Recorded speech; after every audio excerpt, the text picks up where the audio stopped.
வணக்கம். நான் உங்கள் அன்பான சயின்டிபிக் வேதிக் அஸ்ட்ராலஜர் அஸ்ட்ரோரண்டி பேசுகிறேன். நல்லது நினைப்போம், நல்லதே நடக்கும்.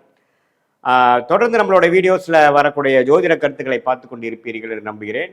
அதாவது அறிவியல் சார்ந்த ஜோதிட கருத்துக்களை பார்த்து கொண்டு இருக்கிறோம். எந்த விதத்திலும் மூட நம்பிக்கையில் போகாமல், பரிகாரங்கள் மிகைப்படுத்தி சொல்லாமல், உள்ளது உள்ளவாறு கர்மா எப்படி நம்மளுடைய ஜாதகத்தில் வெளிப்படுகிறது, அது எப்படி தசாபுக்திகளில் வாழ்க்கையில் சாதகமான சம்பவங்களாகவும் சாதகமற்ற சம்பவங்களாகவும் வருகிறது. கோச்சார அடிப்படையிலான உங்கள் ராசிக்கு குரு பெயர்ச்சி, ராகு கேது பெயர்ச்சி, சனி பெயர்ச்சி எத்தகைய ஒரு தாக்கத்தை கொடுக்குது அப்படிங்கிறத தெளிவாக மிகைப்படுத்தாமல் உள்ளது உள்ளவாறு நம்மளுடைய வீடியோஸில் சயின்டிஃபிக் வேதிக் அஸ்ட்ராலஜி முறையில் நம்ம பார்த்து கொண்டிருக்கிறோம். அந்த வகையில் இந்த வீடியோவில் துலாம் ராசிக்கு அடுத்த வரக்கூடிய 183 நாட்கள் 183 டேஸ், ஜூலை 1ஆம் தேதியிலேருந்து டிசம்பர் 31ஆம் தேதி வரைக்கும் இருக்கக்கூடிய செகண்ட் ஹாஃப் ஆஃப் 2025 எப்படி இருக்க போகுதுங்கிறது நம்ம துல்லியமாக பார்க்க போகிறோம். இப்போ பார்த்தீங்கன்னா துலாம் ராசிக்கு கடந்த ஒரு வருடமாக குரு அஷ்டமத்தில் இருந்தார், சனி 5ஆம் இடத்துல இருந்தார், ராகு கேது பார்த்தீங்கன்னா 6-12 இருந்தாங்க. இப்போது மார்ச் இறுதி மே மாதம் 2025 இதில் முப்பெரும் பயிற்சிகள் நடந்து ஜூலை மாதம் என்ட்ராகிறப்பவே இந்த பயிற்சி மறைந்து முடிந்து விட்டதுக்கு அப்புறம் தான் நாம் அந்த செகண்ட் ஹாஃப்குள்ளேயே போகிறோம். ஸோ அது என்ன ஆச்சுன்னா, ராகு கேது 5ஆம் இடத்துக்கு ராகுவும், 11ஆம் இடத்துக்கு கேதுவும், சனி 6ஆம் இடத்துக்கு ருணச்சத்ரு பாவத்துக்கு 6ஆம் இடத்துக்கு பயிற்சி பெற்றும், குரு அஷ்டமத்தில் இருந்த குரு விலகி 9ஆம் இடம் என்று சொல்லப்படுகிற பாக்கியஸ்தானத்துக்கு வருவதும் அருமையான ஒரு மாற்றத்தை கொடுத்தது இந்த மே மாதத்திலிருந்து. ஸோ அதில் வரக்கூடிய ஜூலை மாதம் பிறக்கும் பொழுதே நீங்கள் பார்த்தீங்கன்னா அந்த மூன்று மாற்றங்களும் ஒரு நல்ல தாக்கத்தை கொடுத்து தான் உங்களுக்கு அதை வரவேற்குதே ஒழிய இன்னும் சாதகமற்ற பலன்கள் இல்லைங்கிறது தெரிஞ்சுக்கணும்.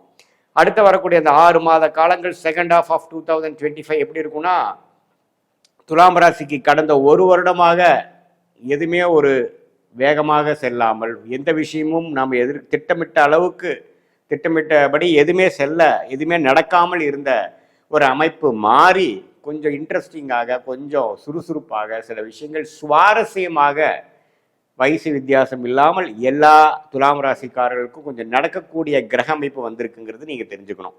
ஃபார் எக்ஸாம்பிள், குரு ராசியவே பார்க்குறார், அதே சமயத்தில் 5ஆம் இடத்துல இருக்கக்கூடிய ராகுவை பார்க்குறார். இதனால் என்ன ஆகுதுன்னா, நமக்கு பிடிச்ச சில விஷயத்தை நம்ம செய்யக்கூடிய அமைப்பு கிடைக்கும் வாழ்க்கையில்.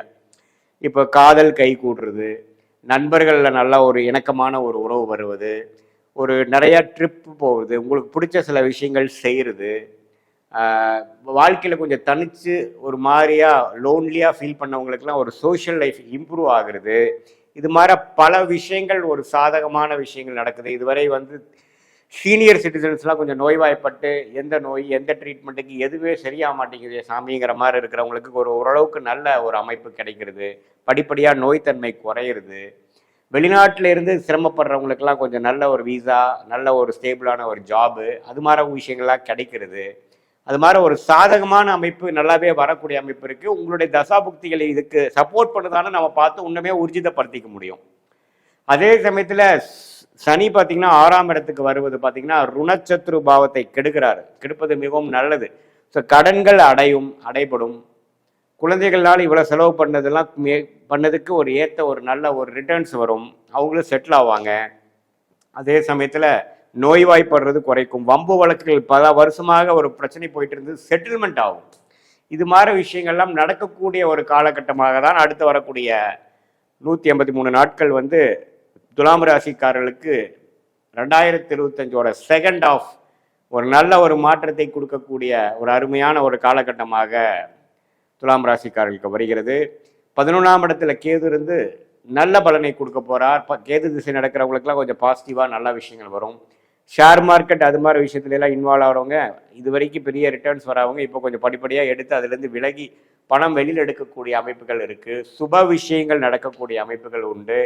கல்யாண விஷயங்கள் எதிர்பார்க்கக்கூடிய இள வயதினர் பார்த்தீங்கன்னா இதுவரை கல்யாணமே நடக்காமல் தள்ளி போயிட்டே இருக்கே சாமிங்கிறதுக்கு ஒரு சட்டுன்னு ஒரு நல்ல வரன் அமைஞ்சு மனசு குதூகலமாகக்கூடிய, குடும்பமே கொஞ்சம் சுபிக்ஷமாகக்கூடிய அமைப்புகள் துலாம் ராசிக்காரர்களுக்கு உண்டு. அவங்களுக்கு பிடித்த சில படிப்புகளை எடுத்து ஹையர் ஸ்டடீஸாக படிக்கக்கூடிய அந்த ஸ்கூல்லேருந்து காலேஜ் போகிறவங்க, 11th 12th குரூப் எடுக்கிறவங்க, காலேஜ் முடிச்சுட்டு பிஜி போஸ்ட் கிராஜுவேஷன் பண்ணுறவங்க, கவர்மெண்ட் ஜாப் ட்ரை பண்ணுறவங்க, அவங்க மாறவங்களுக்குலாம் பார்த்தீங்கன்னா ஒரு நல்ல அமைப்பை கொடுக்கக்கூடிய ஒரு கிரக அமைப்புகள் கண்டிப்பாக உண்டு. சுக்கிரன் ராசி அதிபதி சுக்கிரனும் ஓரளவுக்கு நல்ல இடத்துல தான் வந்து அடுத்த ஒரு 6 மாதம் இருக்கிறார். ஸோ அதுவும் ஓரளவுக்கு சாதகமான அமைப்புகள். அதே சமயத்தில் சூரியன் ஆடி மாதம்லாம் பார்த்தீங்கன்னா ஜூலை மாதம் 10ஆம் இடத்துக்கே வரார் சிம்மராசி துலாம் ராசிக்கு. அது தொழில் வேலையில் வந்து நல்ல ஒரு ப்ரொமோஷன், நல்ல ஒரு உத்தியோக உயர்வு, தொழிலில் மேன்மை இதெல்லாம் பெறக்கூடிய ஒரு அமைப்பும் கொடுக்குதுங்க.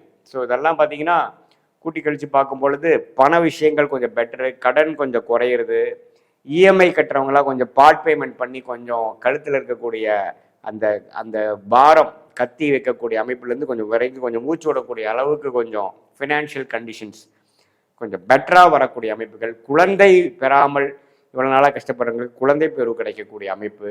ஏன்னா வந்து குரு பார்த்தீங்கன்னா 5ஆம் இடத்தையும் பார்க்குறாரு பார்த்தீங்களா.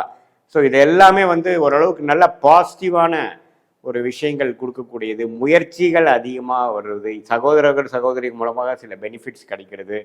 இது மாதிரி பல நல்ல மாற்றங்களை கொடுக்கக்கூடிய ஒரு அருமையான ஒரு காலகட்டமாக துலாம் ராசிக்காரர்களுக்கு இது இருக்குது. இதை கண்டிப்பாக யூஸ் பண்ணிக்கணும். இது மூலமாக அடுத்த கட்ட வாழ்க்கையில் தொழிலதிபர்களாக இருந்தாலும் சரி, உத்தியோகத்தில் இருக்கிறவங்களா இருந்தாலும் சரி, அரசு உத்தியோகத்தில் இருக்கிறவங்களா இருந்தாலும் சரி, மாணவ செல்வங்களாக இருந்தாலும் இந்த பருவத்தை இந்த காலத்தை நல்லாவே யூஸ் பண்ணி அடுத்த வரக்கூடிய காலத்துக்கு வேணுங்கிற ஒரு நல்ல ஒரு அஸ்திவாரம் குரோத் ஓரியன்ட் ஃபவுண்டேஷனை அமைச்சு கொள்ள வேண்டும் என்று நான் கேட்டுக்கொள்கிறேன்.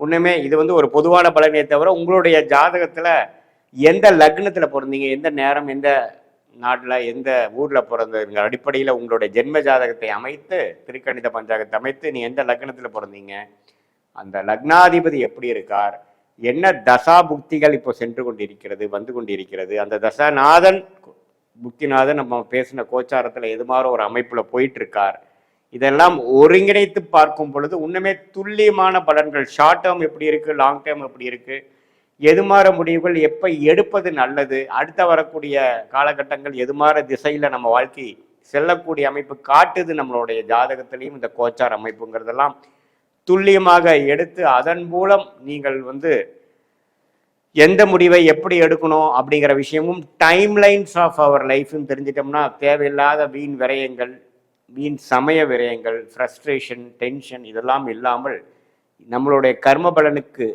நிகராக அதோட சேர்த்த நம்மளுடைய செயல்பாடுகளும் அலைன் பண்ணிட்டோம்னா நல்ல அமைப்பில் நல்ல நேரத்தில் நல்ல ஒரு சீக்கிரமான விரயங்களே இல்லாமல் தவறான செயல்பாடு இல்லாமல் வெற்றி பெற முடியும் இந்த சயின்டிஃபிக் வேதிக் அஸ்ட்ராலஜி முறையிலேங்கிறது நான் கேட்டுக்கொள்கிறேன். இது பொதுவான பலன்கள் தான். மீண்டும் மற்றொரு காணொலியில் சந்திப்போம். நன்றி, வணக்கம்.